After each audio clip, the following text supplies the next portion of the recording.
saya di sini bukan berarti mau mengajarkan, karena saya juga sedang belajar dan tugas dan pemaparan ini pun merupakan salah satu rangkaian tugas dari kegiatan grup penggerak yang sedang saya laksanakan. Jadi mohon izin ya teman-teman, kita di sini sharing aja, berbagi aja mengenai fenomena-fenomena yang ada di kelas, di sekolah, dan mudah-mudahan kita semua dalam satu visi tujuan untuk mewujudkan sekolah kita lebih baik lagi. Karena sebelumnya saya juga pernah mengundang beberapa rekan ya yang kebetulan juga kemarin hadir pada saat penyusunan visi ya, Bu Aida, Bu Ririn kemarin datang. Jadi ini rangkaian dari kegiatan yang kemarin kita diskusikan. Nah, pada kesempatan ini saya akan memaparkan mengenai gimana sih penerapan budaya positif di sekolah. Tapi sebelumnya saya ada games dulu. Dia adalah seseorang yang mengepalkan tangannya, di mana tangannya ini menurut dia ada sesuatu yang sangat berharga. Ini sangat berharga dan pokoknya sangat berharga deh. Kalau disitu jangan sampai lepas. Lalu si B ini para penggoda.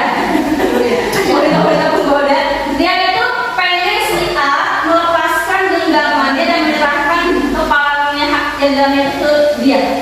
Caranya boleh secara halus, boleh kasar ya, boleh kasar, boleh menghadi, boleh mengancam, boleh pokoknya gimana caranya si A itu bisa melepaskan kepala tangannya. Saya terserah masalah. Jadi nanti saya mungkin akan kasih waktu juga ini ada pengalaman. Jika dikata sudah cukup, saya akan langsung betul banget gitu yang tidak membahaskan dengan tangannya. Oke, B, satu strategi kamu melakukan apa untuk membuat si A membuka kepala tangannya dan menyerahkan nih deh gitu. Yuk, silakan A, B, action untuk berdiri mulai. Pokoknya nanti si A boleh digoda, boleh dicoel-coel, boleh dimarahin, terserah. Pokoknya si A-nya harus menyerahkan diri jawabannya. Coba dimulai. Boleh ya? Mulai dari sekarang. Boleh. Enggak, sama aja. Kamu tadi acting masih boleh sampai akhir. Pokoknya sampai akhir. Sampai waktu itu masuk. Saya ingin ini bagaimana kuliahnya depan. Mau kasih mau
ajak lagi ya nggak bisa.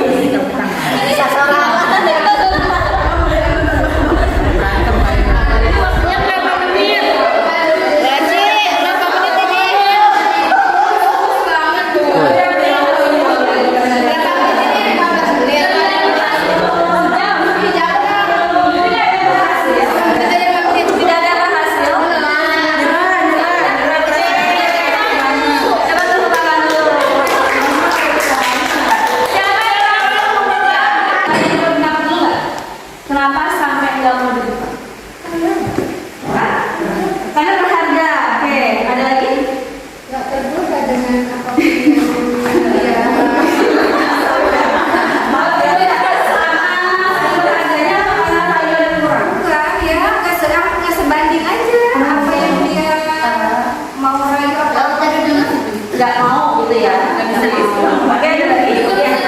Tidak semudah itu.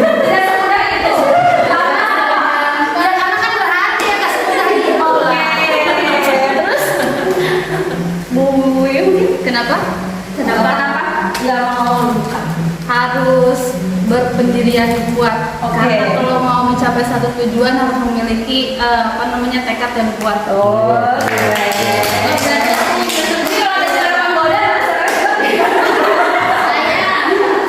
Ini yang menggoda. Gimana? Susah dulu. Nah, susah. Sangat susah. Karena kuat banget ya. Kuat banget tenaganya. Padahal setahu saya bahwa itu lebih kuat ya. Karena yang lebih kuat dari saya. Bobi gimana? Bujukannya, rayuannya, dan mengembang. Iya. Karena dia mempunyai pendirian yang kuat sehingga bujukan itu tidak mempan. Rayuan Iya, padahal mainnya main haus. Tapi nggak lupa. Kalau ini gimana? Sudah berjuang sangat keras. sudah menawarkan berbagai macam rayuan, tapi tidak mempan gitu. Mempan ya. Padahal sudah saya anjur lebih. Udah yang juga. Mainnya pas bawah kayaknya. Ya itu Oke, iya biasa itu tangan kamu. Jadi ada yang bisa ada kesimpulan nggak dari permainan tadi? Apa yang bisa diambil kesimpulan dari si A yang nggak bisa dibuka, si B yang butuh banget untuk meraih supaya dibuka, kesimpulannya apa? Segala sesuatu itu tidak mudah untuk didapatkannya, perlu proses untuk memperjuangkannya. Oke. Ada lagi? Ya, setiap orang itu punya alasan mengiyakan atau mentidakkan. Oke, keren. Ada lagi? Ya, oke, keren banget, masya Allah, luar biasa ya. Jadi sesuai dari kesimpulannya, kan kita punya sesuatu yang berharga.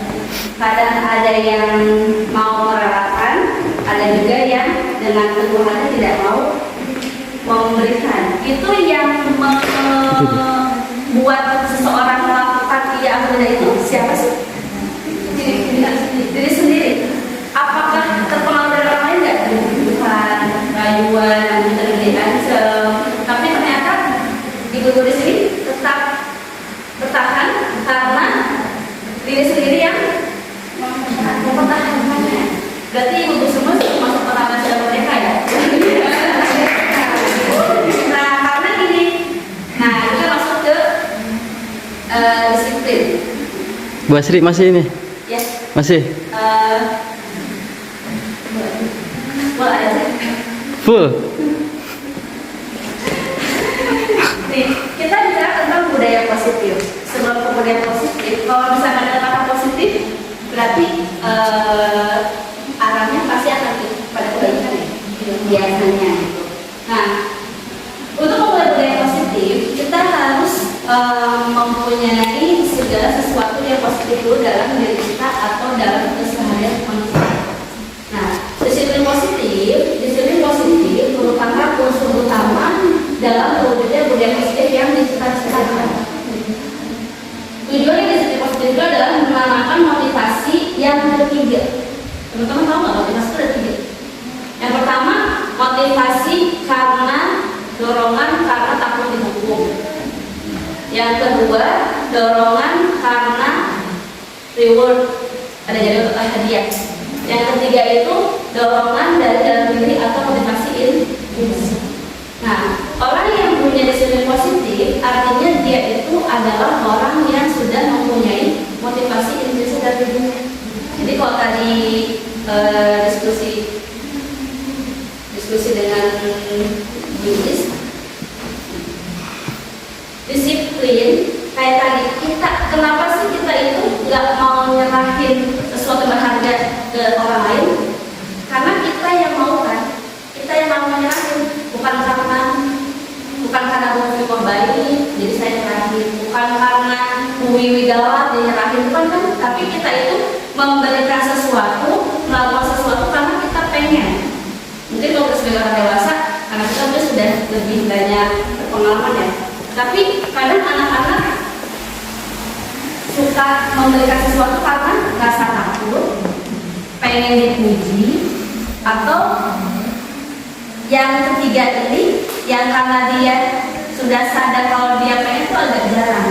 Nah, karena itu di sini di disiplin positif ini kita ingin membentuk anak-anak yang merdeka, di mana dia tahu melakukan sesuatu karena ada aturan, tapi bukan karena perintah dari orang lain, tapi karena dia ingin melakukannya. Kira-kira bisa nggak? Mudah nggak? Enggak, sulit. Kita aja kadang saya kadang terlambat, datang terlambat, nggak mau terlambat karena takut dimarahin sama kepala sekolah. Itu saya orang dewasa, apalagi anak-anak yang dimana mungkin motivasi terbentuknya baru sampai 2, karena takut dihukum, atau karena ada rumus. Nah, 2 hal ini baik bisa mendorong anak-anak untuk melakukan disiplin positif. Tapi ini nggak selamanya akan berkelanjutan. Kayak misalnya setiap hari Senin saya melakukan pagi. Kenapa? Karena tiketnya Bu Asri. Karena Bu Asri galak kalau saya terlambat, saya nanti dihukum bersihin WC misalnya. Berarti dia bagus ya, bagus datanya tidak terlambat kan? Tapi kalau Bu Asri nggak ada, kira-kira dia itu disiplin nggak? Tidak, enggak ya. Atau misalnya tugas bahasa Inggris, Fauzi, dia ngerjain tugas bahasa Inggris karena kalau misalnya nggak dikerjain kan Miss Fauzi ada penilai. Itu bagus sebenarnya, jadi dia ngerjain tugas. Tapi begitu Miss Fauzi misalnya lupa ngasih nilai, dia pasti akan memudar motivasinya.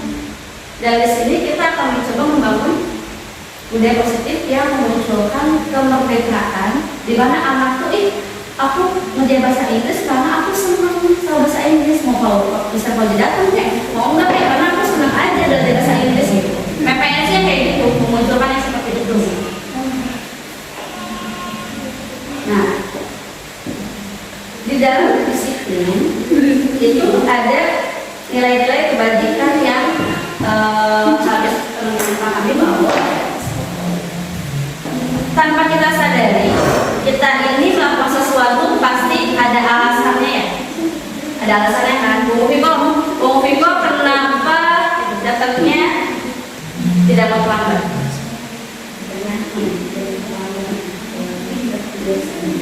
Karena sudah kebiasaan. Karena kalau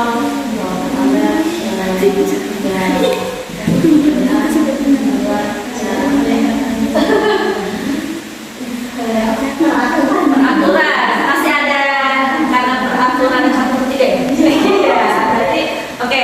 Kalau Bu Ambar naik motor ya?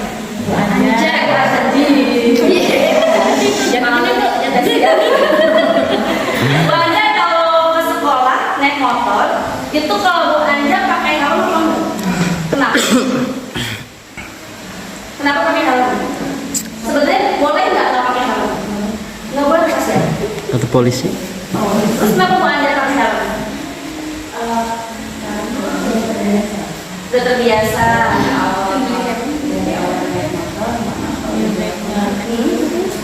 Wajib.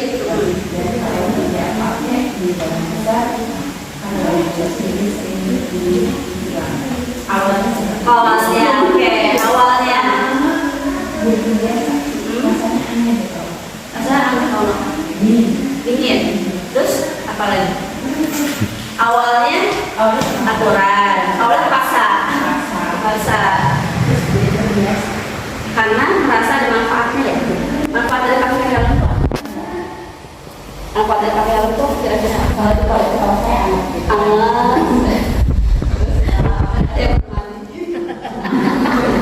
Hanya bisa naik motor apa? Iya,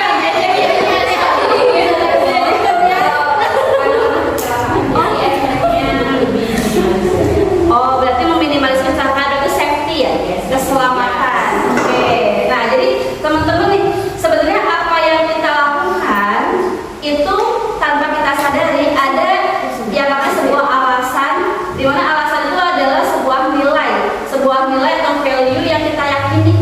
Yang kalau bahasa dari CGP saya terima itu ada namanya nilai-nilai kebajikan. Kayak misalnya Bu Ambar, Bu Anja,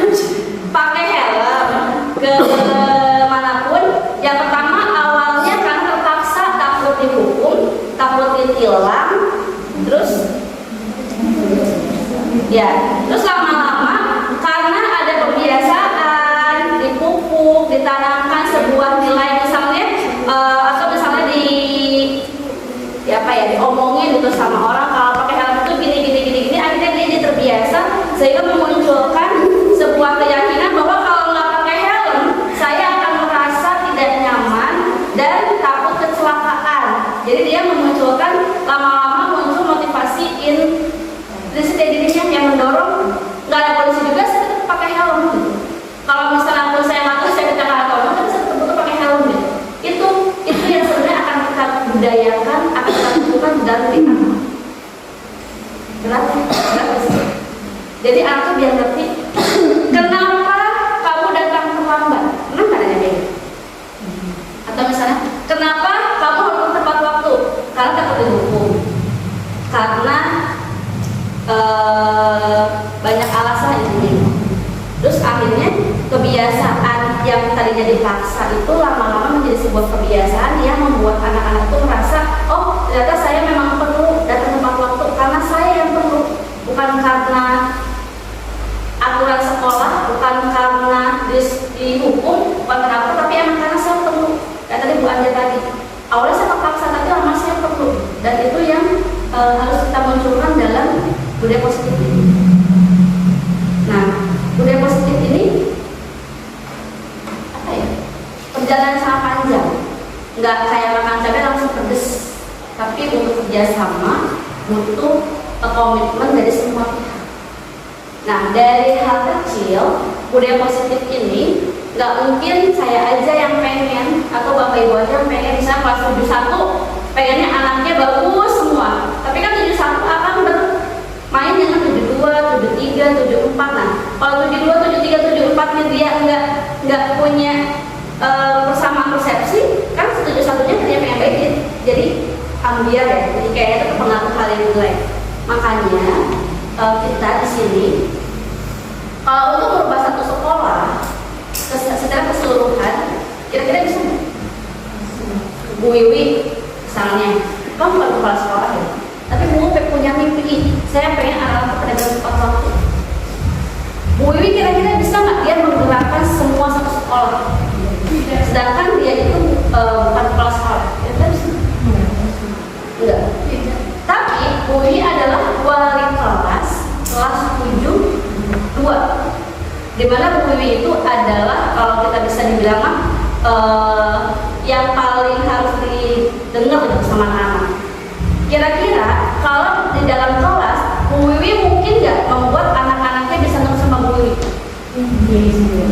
Mungkin bisa karena dia sebagai orang tua di kelas tersebut punya kayak kewenangan ya, kewenangan dan skopnya lebih kecil, di mana Bu Wiwi bisa mengatur, memanage anak-anaknya di dalam kelas sesuai dengan kesepakatan di dalam kelasnya. Nah, karena itu jadi teman-teman, kita nggak mungkin bisa ngatur semua. Kayak misalnya Bu Aida dia bisa di kelas 8, gemes banget sama anak kelas 85 misalnya. Maaf, 84 sebelah kelas Bu Aida. Tapi Bu Aida bisa nggak ngatur 84 secara otonom, secara keseluruhan? Tidak. Karena kenapa? Karena tidak bisa bergerak sendiri, Bu, perlu kerjasama. Iya, perlu kerjasama dari semua pihak. Dan yang paling penting punya kesepakatannya. Jadi saya harapannya setelah dari sini, saya yakin teman-teman pernah bikin kesepakatan kelas ya? Pernah dengar kata kesepakatan kelas? Kayak peraturan kelas? Nah, sekarang kita akan lihat tentang keyakinan kelas. Bedanya apa? Menurut teman-teman sama apa beda? Kesepakatan sama keyakinan. Sama. Beda. Beda. Bedanya? Kesepakatan itu Dibentuk oleh sama. Tapi kalau keyakinan dimunculkan dari dalam diri. Iya. beda. Kalau kesepakatan tadi dimunculkannya secara bersama-sama. Tapi kalau keyakinan Dari sendiri. nah Iya. itu dia. Jadi kita kan belum masuk kelas nih. Bapak Ibu udah bikin kesepakatan kelas di kelas? Belum. Nah sekarang kita coba bikinnya sama-sama belajar. Saya juga sambil belajar. Mohon maaf jika ada yang menurut kalau perhatian yang sama tulis yang sudah berpengalaman sebelumnya di CGP gitu. Jadi kalau saya ada yang itu memang disampaikan. Keyakinan kelas itu beda atau sama dengan kesepakatan kelas. Kalau dari namanya aja sepakat sama yakin lebih tinggi mana? Yakin. Yakin ya. Kayaknya kalau udah yakin tuh udah kayak mendalam banget deh, mendalam dari kayak menjiwai banget. Nah di sini kita akan membentuk keyakinan kelas. Jadi Bapak Ibu sebenarnya sama aja kayak di kesepakatan kelas, tapi bedanya keyakinan kelas itu tadi yang boleh sebutkan munculnya dari anak-anak, bukan dari saya sebagai wali kelas, sebagai guru. Wali kelas hanya sebagai seorang fasilitator yang mengaku, ayo pengennya apa nih? Kayak kemarin saya diajarkan oleh PP saya gini, kan kadang anak kalau ditanya pengennya kelasnya kayak gimana, tahu Bu gitu ya. Kadang suka mau berpartisipasi, awang-awangan. Makanya kemarin saya juga baru nyoba di kelas saya sendiri. Sebelum ke keyakinan kelas, saya mengajak anak-anak untuk menuliskan dulu kelas impian mereka dalam bentuk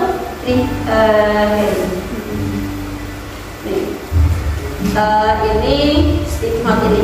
Ini bukan keyakinan kelas, tapi ini tuh harapan mereka di dalam kelasnya apa. Ada yang menuliskan kelas impian saya ingin setiap hari bersih dan rapi. Ingin setiap hari saya kelasnya bersih dan rapi. Lebih bagus daripada kelas sebelumnya. Ingin punya kelasnya ada kipas anginnya. Pengen dicat ulang, dihiasi dan setiap hari.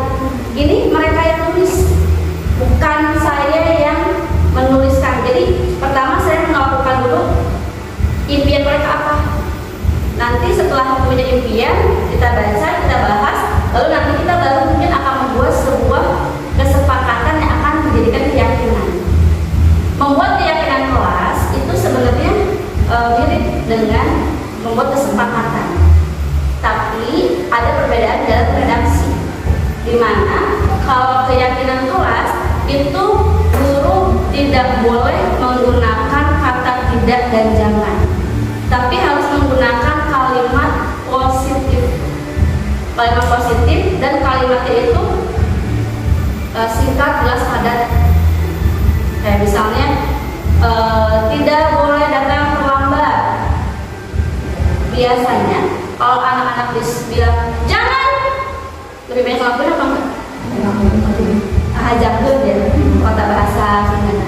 Tidak boleh, tapi tetap aja. Tapi ada semua butuh proses ya Bapak Ibu ya. Cuma maksudnya gini, dengan sebuah kalimat positif, harapannya anak-anak terbiasa melakukan hal-hal yang positif. Jadi membuat keyakinan kelas itu, ini saya intinya aja. Membuat keyakinan kelas itu yang pertama harus berasal dari dalam diri anak. Pengennya kelasnya gimana? Satu tadi pengennya kelasnya bersih. Ditulis aja dulu. Pengennya kelasnya bersih dan nyaman. Pengennya kelasnya enggak berisik. Terus pengennya anak-anaknya gampang diatur. Ditulis dulu. Nanti kita menuntun anak untuk menuliskan sebuah kalimat yang positif. Kayak misalnya, anak-anaknya jangan pada berisik di kelas. Dan itu kalimat yang positif. Anak-anaknya jangan pada berisik di kelas. Kata jangan. Nah, berarti tertib di dalam kelas misalnya. Lalu, Bu kalau mau minjam sama teman harus bilang dulu, nggak boleh nyuri. Itu ada kan di kelas ya? Pulpen ambil aja, tahu di mana. Itu kalau misalnya tulisannya tidak boleh mengambil barang punya teman, kesannya kayak nyuruh ya? Kayak pasti yang bukan, nggak mau disalahin ya.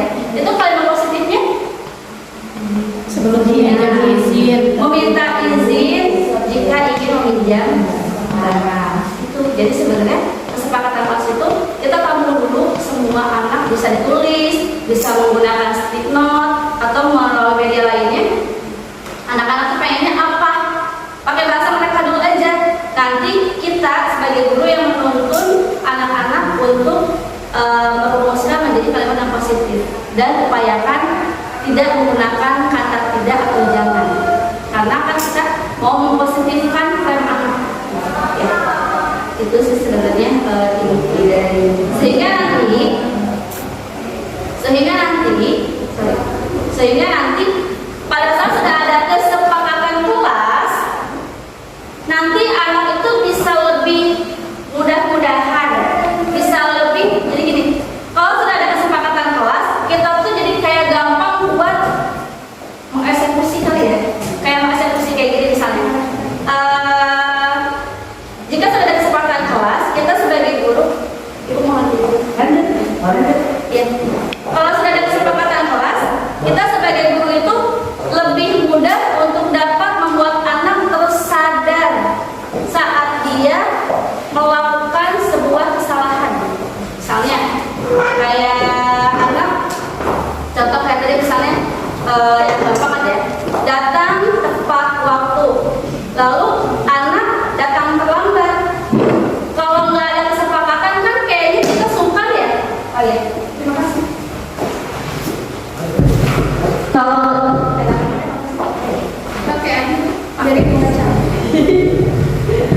Kalau misalnya nggak ada kesepakatan kelas, ya kan kita sungkan ya buat nanya, oh kamu kenapa sih, kenapa gitu. Walaupun misalnya pun nanya, anaknya kadang suka nggak nyadar, emang kenapa ya. Tapi kalau udah ada kesepakatan, diharapkan anak tuh sudah, karena dibuatnya sama dia dan karena dia juga ikut andil dalam membuatnya. Jadi kalau misalnya dia terlambat, diharapkan sudah muncul perasaan bahwa dia itu salah.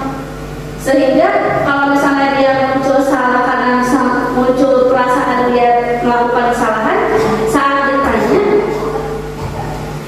kita akan menghadapi dua hal.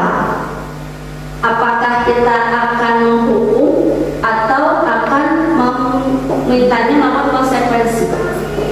Bapak Ibu, apakah ada perbedaan antara hukuman dan konsekuensi?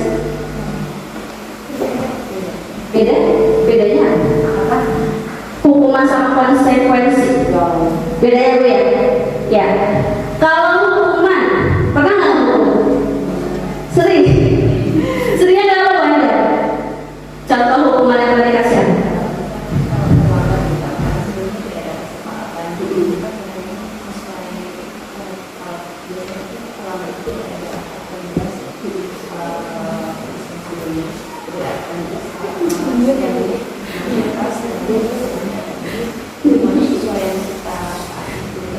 Spontan.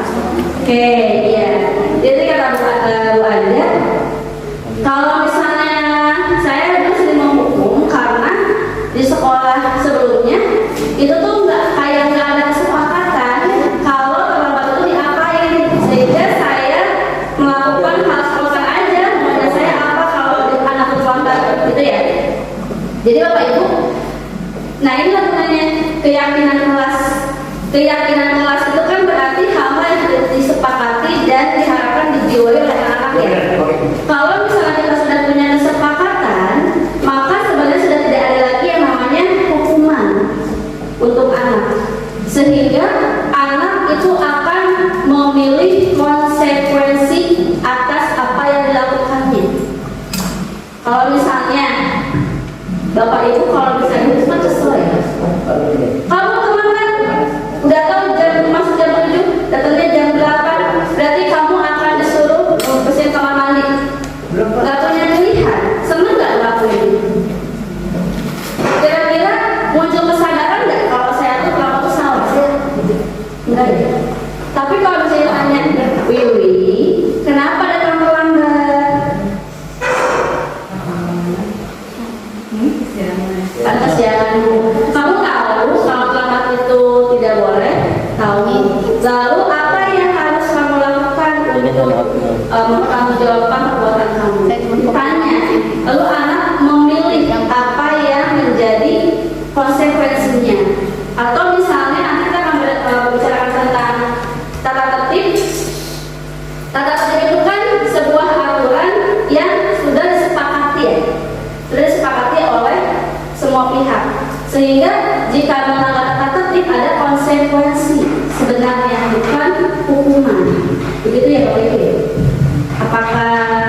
yang mau menambahkan mungkin sebelum saya lanjut? Jadi di dalam sekarang sebagai porsi kita sebagai wali kelas, nanti setelah ini diharapkan teman-teman termasuk saya juga belajar untuk membuat sebuah keyakinan kelas. Nanti kalau misalnya mau masih bingung caranya gimana, kita sama-sama sharing ya. Dan coba saya share juga. Dimana intinya dalam membuat keyakinan kelas itu adalah semua berasal dari diri murid, semua berasal dari curahan hati murid, sehingga dia menginginkan kelas yang seperti apa. Dan kita tidak boleh mengintervensi atau menolak. Bu, saya pengennya masuk kelasnya buka sepatu, misalnya. Lalu anak-anak pada pengen, tapi saya kan jemput buka sepatu dalam hati, misalnya sebagai guru. Nah, kita nggak boleh jangan itu mah ibu ribet bukannya. Kira-kira nggak gitu. Padahal itu anak-anak udah sepakat karena mungkin pengen kelasnya bersih, jadi sebetulnya dibuka. Jadi diharapkan guru menuntut anak untuk bersuara pendapat, menyepakati dan lawan meyakini akan kesepakatinya, sehingga nanti pada saat mereka lalai kita dapat menagih konsekuensinya, bukan lagi menghukum mereka. Sehingga dengan adanya seperti itu memunculkan sebuah motivasi intrinsik yang awalnya dipaksa dibiasakan, tapi lama-lama jadi biasa. Begitu. Sebelum lanjut, ada yang mau menambahkan? Lanjut Bu. Ada sedikit? Seperti sedikit saja, benar karena Bu Asta juga mengatakan kalau mungkin ada hal yang perlu disisipkan dari apa yang sudah saya lebih awal dari bahasa, mungkin ada tadi betul yang bahasa sampaikan yang diperlukan kita nanti di kelas memulai melakukan pergerakan dari guru penggerak itu namanya adalah aksi nyata. Lalu setiap hal itu kita lakukannya dengan aksi nyata. Tadi Bu Asri sudah melakukan pembimbingan kaligraf stepnya itu dari membuat kesepakatan dulu kan ya dari anak. Nah dari situ nanti kan kesepakatan kata-kata anak bisa aja memunculkan negatif-negatif. Nanti kita bersama-sama buat jadi rencana positif. Nah, mungkin ada sedikit dari saya yang disisipkan bahwa Bu Asri tadi sudah sampaikan, ketika misalkan anak melakukan sebuah pelanggaran terhadap keyakinannya, dengan adanya keyakinan kelas yang dibangun, maka lebih mudah untuk guru,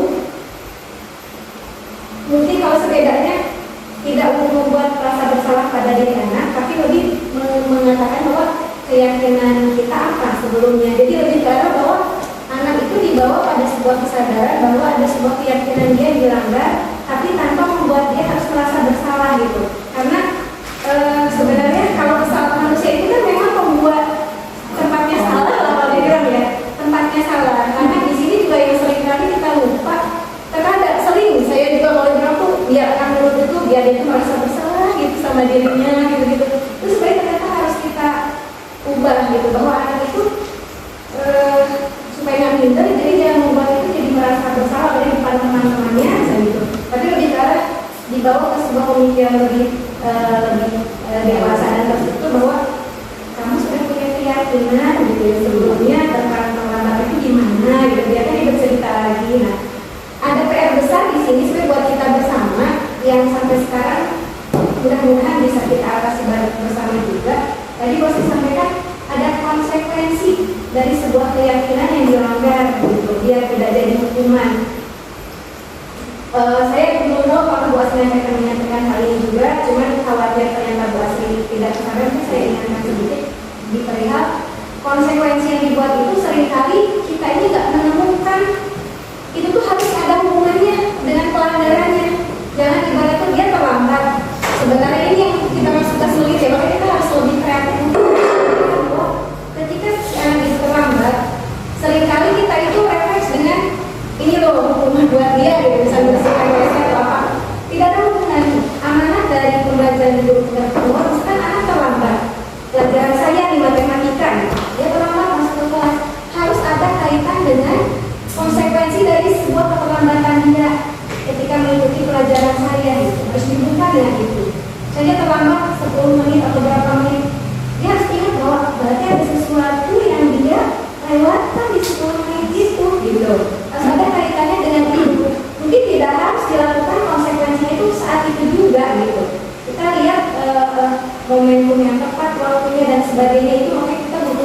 perlu kreativitas si guru untuk melihat bahwa jangan sampai anak udah terlambat, tambah banyak banget yang ketinggalan dia karena kita berikan sebuah hukuman yang bikin membuat dia banyak banget ketinggalan hal lain yang sebenarnya butuh dia kejar saat itu.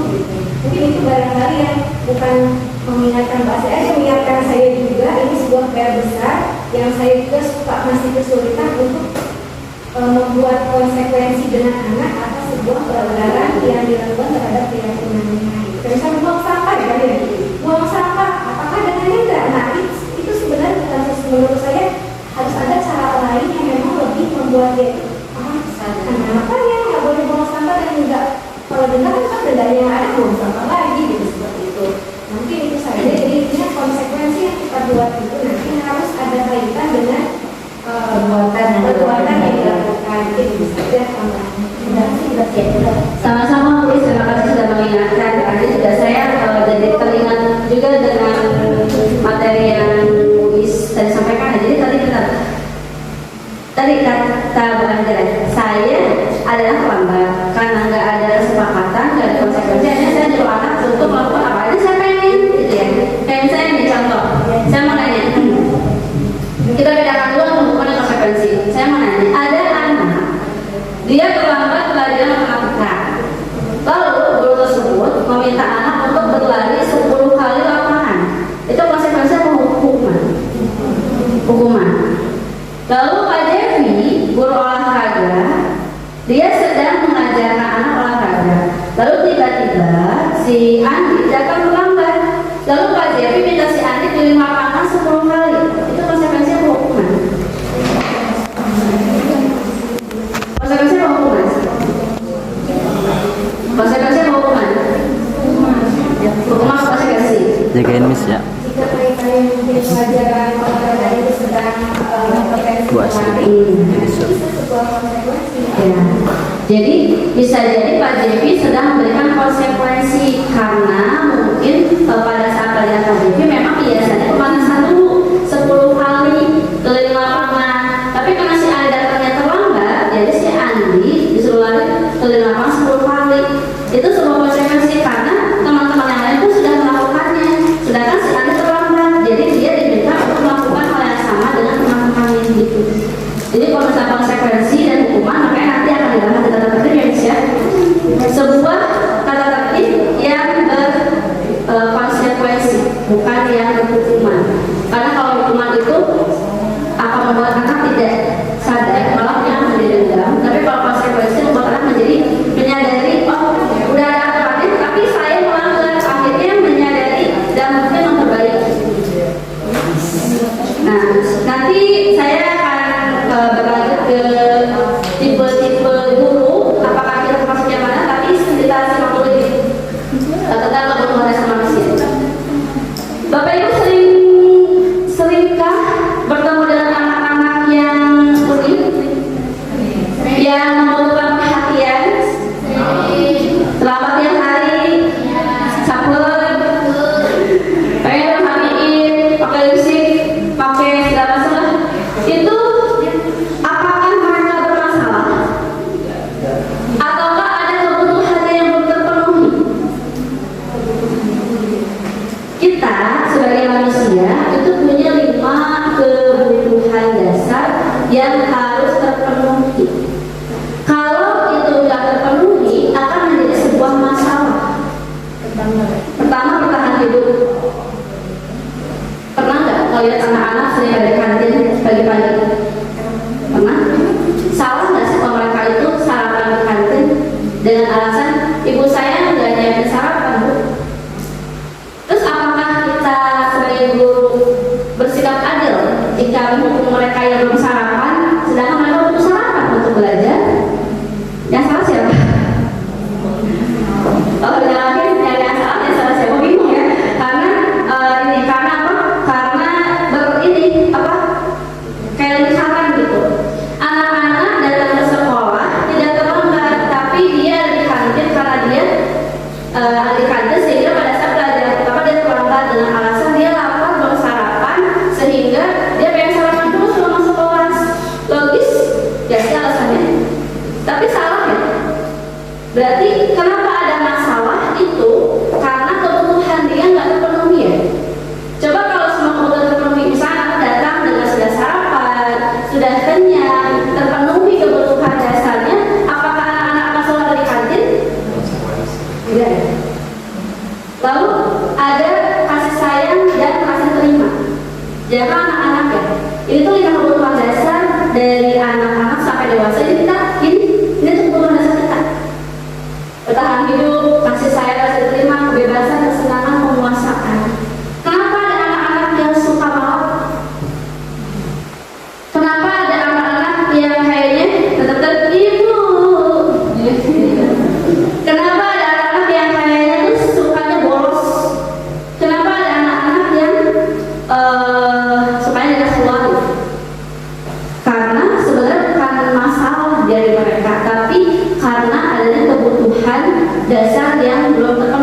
Kalau kemarin bu kepala sekolah bilang ini ada anak 40 hari nggak masuk-masuknya, kenapa?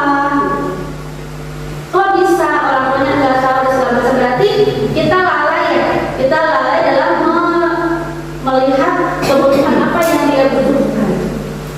Dan ini sebagai guru kita harus jeli melihat anak. Kenapa dia bersikap Z? Karena ada A yang belum terpenuhi. Dan bukan berarti saat dia melakukan Z itu salah dia sepenuhnya. Karena ada yang ini yang belum terpenuhi. Kenapa dia nolak? Karena mungkin orang tuanya nggak ngasih duit jajan. Karena mungkin dia diberi pengertian oleh orang tuanya kalau memang nggak punya uang nggak boleh begitu gitu ya. Dan itu PR kita. Tapi kalau kita sendiri-sendiri susah. Makanya perlu bola-bola sih. Minimal di tingkat kelasnya aja. Urus kelasnya masing-masing aja. Atau kelasnya masing-masing dengan tahapan-tahapan yang menuju budaya positif, insya Allah jalan sih. Karena kalau kita ngatur sekolah itu susah. Gitu ya. Jadi kalau ada anak ini sih ini aja apa pengantin aja. Jika Bapak Ibu menemukan anak-anak yang bermasalah atau misalnya punya keunikan dan kekhususan yang memang perlu diperhatikan, itu bukan karena mereka ingin juga sebenarnya, tapi karena ada kebutuhan mereka yang nggak terpenuhi dan mereka juga bingung mau gimana. Kayak misalnya pacaran sama orang yang bekerja misalnya, itu ada kebutuhan apa yang tidak terpenuhi? Kasih sayang. Mungkin orang tuanya sibuk, nggak perhatian. Tiba-tiba ada orang dewasa yang bilang, udah makan belum? Wah, berbunga-bunga bahasanya ya. Dan dia nyaman dengan hal itu. Dia dapat itu. Salah nggak anaknya kalau dia suka digituin? Enggak. Justru di situ yang harus kita jeli, jangan sampai kebutuhan yang terpenuhi itu membuat dia menjadi terjerumus pada pergaulan bebas misalnya. Gitu ya. Jadi Bapak Ibu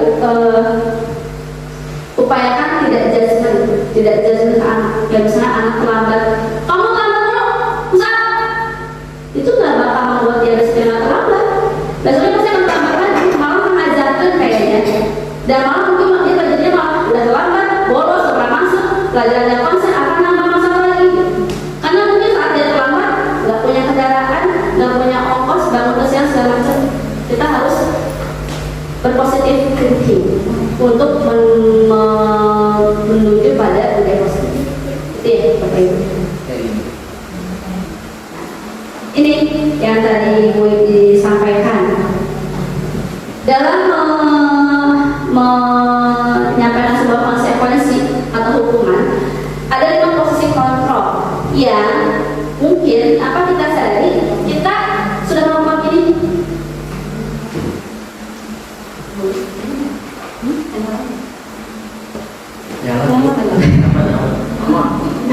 Ada 5 posisi kontrol yang dimana kita ini sebagai guru harusnya yang mana sih yang bagusnya, baiknya satu tipe penghukum. Siapa yang suka menghukum? Iya, Pak Imam harus tinggi. Saya juga suka Pak. Kamu kenapa terlambat? Tulis 1000 tulisan saya tidak akan terlambat lagi. Menjamit. Pernah nggak? Jelas. Padahal kata Gus, apa hubungannya terlambat sama nulis 1000 kata? Terus jadi tipe penghukum ini adalah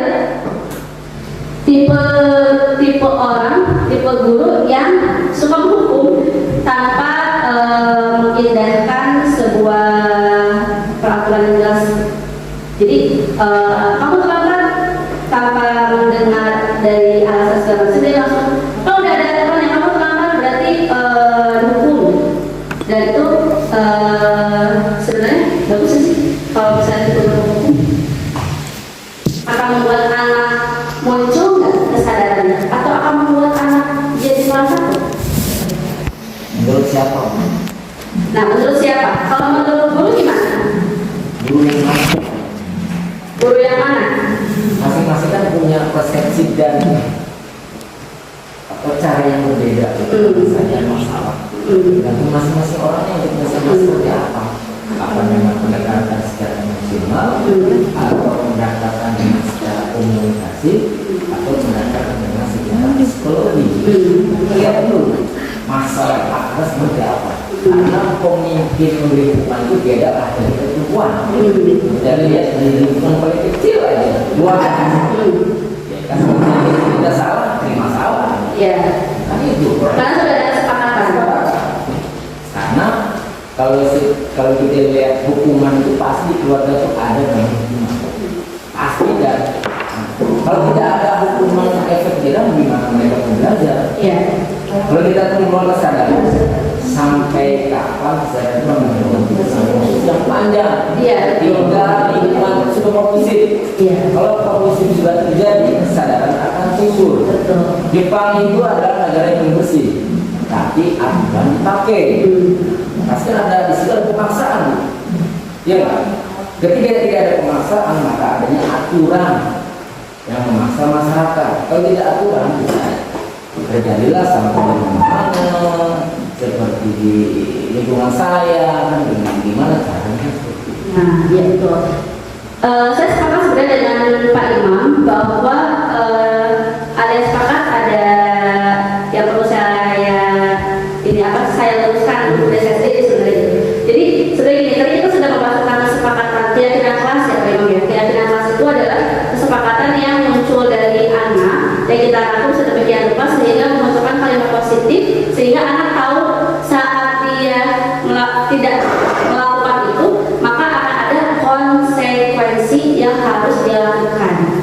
Nah, tapi di sini itu ada 5 posisi kontrol di mana kita sebagai orang dewasa seringkali membuat mereka anak-anak kita atau sahabat kita itu kalau bisa melakukan kesalahan itu seakan-akan kita tuh kayak itu yang pertama tipe penghukum.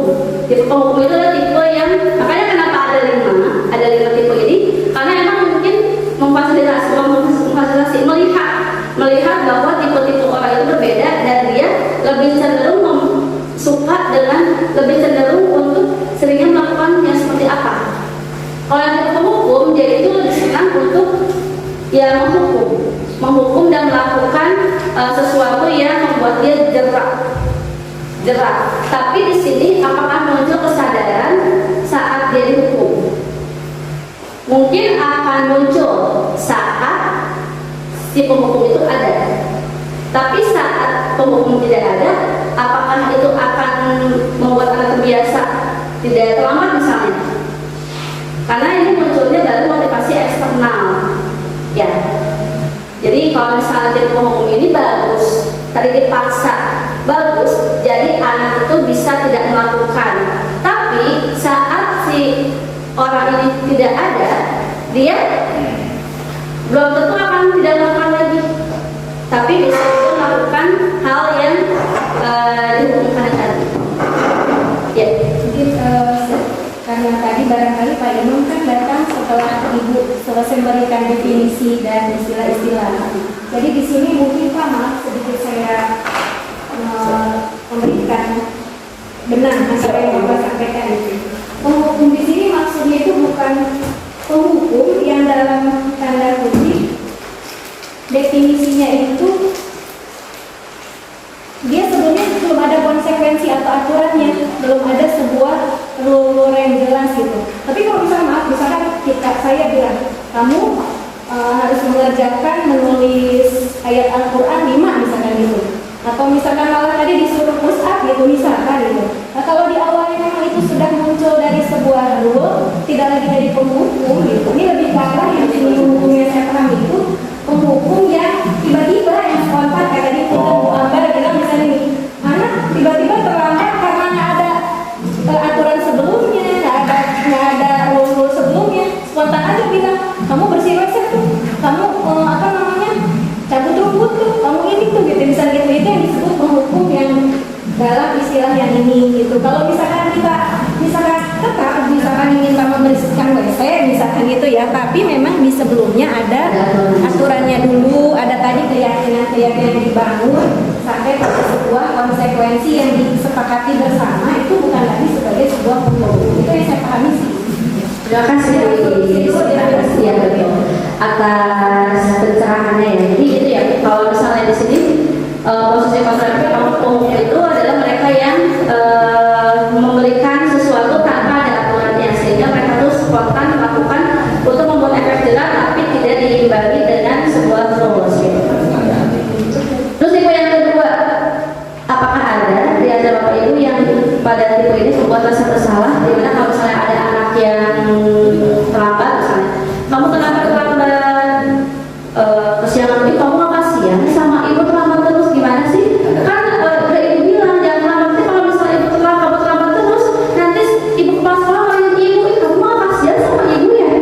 Gimana sih kalau misalnya kamu terlambat? Jadi membuat rasa bersalah. Nanti gimana kalau misalnya kamu terlambat terus orang tua kamu? Jadi membuat aku merasa bersalah terus gitu. Jadi dia tahu salah dan dia si tipe ini membuat anak itu jadi merasa bersalah gitu. Tapi di sini belum muncul kesadaran secara utuh gitu. Atau yang ketiga, tipe teman. Ada nggak suka lihat ya tipe guru yang kayaknya sama anak guru itu kayak teman gitu? Sebenarnya bagus ya sih kayak gitu. Bagus. Tapi jadi semua tipe positif kontrol ini menurut saya ya gitu. Pada endingnya akan memunculkan sebuah motivasi anak untuk melakukan hal tertentu. Tapi ketiga posisi kontrol ini 1, 2, 3 ini itu akan membuat anak merasa efeknya itu negatif gitu. Karena kalau misalnya si bapak nggak ada, kalau misalnya si ibu nggak ada, dia belum tentu akan melakukan konsekuensi yang baik. Nah, kalau tipe pemantau ini ada tipe yang kamu lihat aturannya, boleh nggak pakai sepatu putih? Kamu lihat aturannya, boleh nggak kamu terlambat? Jadi dia berdasarkan pada rules yang sudah disepakati dan hanya berpusat pada itu. Dan yang diharapkan kita ini berada pada posisi manajer. Kalau manajer itu apa? Kalau manajer itu menuntun sebenarnya, menuntun anak untuk menyadari kesalahannya, lalu membuat anak bergerak secara sadar atas kesalahannya. Jadi keinginan memperbaiki diri itu muncul pada dirinya sendiri. Iya, saya salah, saya terlambat. Kalau terlambat kan jadi saya ketinggalan pelajarannya. Kalau terlambat kan berarti saya itu nggak nyaman. Saya capek sendiri lari. Jadi gimana ya saya biasa itu nggak terlambat. Jadi tipe manajer itu ada tipe guru, tipe individu yang mengajak anak untuk melakukan perbaikan berdasarkan pada dirinya sendiri.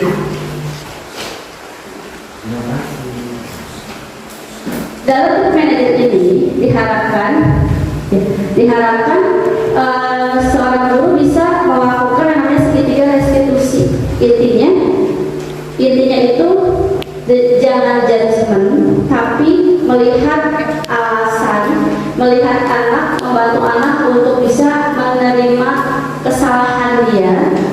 Setelah menerima kesalahan dia, lalu menanyakan keyakinan apa yang dia langgar.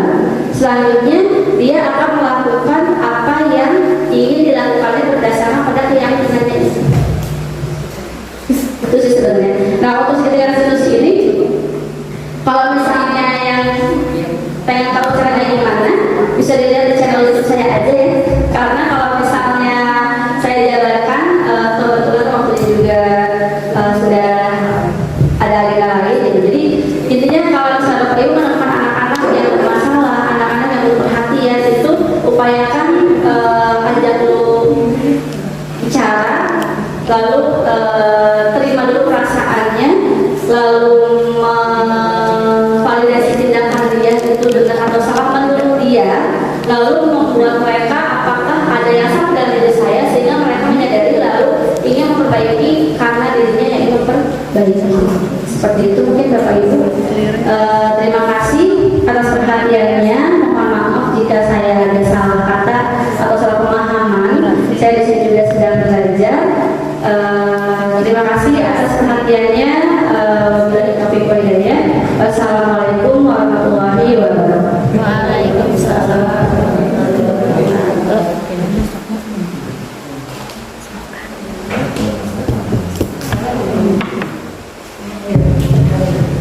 Ya, Bapak